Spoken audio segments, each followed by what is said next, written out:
തെറ്റ് ചെയ്യാൻ പേടിയില്ലാതിരിക്കാം. ഒരു പേടിയില്ല. എന്ത് പേടി? ഇന്നലെ കണ്ടിന് പെണ്ണിനെ, ഇന്നും കണ്ടു, നാളെയും കാണും. പിന്നെ എനിക്ക് പിന്നെ ബോയ്സ് സ്കൂൾ ചേർന്ന പുരസ്തവൻ. എന്താ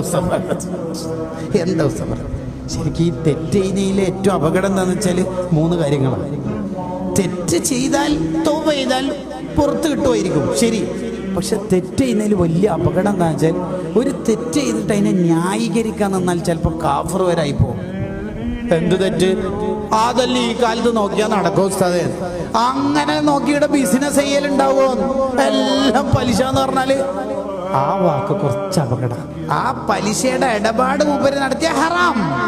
പക്ഷെ മൂപ്പര് ആ നിയമത്തിനെ കുറ്റപ്പെടുത്തി സംസാരിച്ചാൽ ഒരു പക്ഷെ ഈമാൻ എന്നെ തെറിച്ചു പോകും, ഇസ്ലാം ഒന്ന് പുറത്തുപോയി. അവസാന കാലമാകുമ്പോൾ മുർത്തദ്ദാവുന്ന വാക്കുകൾ ഇൽമിന്റെ അഹ്ലുകാരടുത്ത് തന്നെ വരും. എന്നിട്ടല്ലേ സാധാരണക്കാര് രക്ഷപ്പെടുക എന്ന്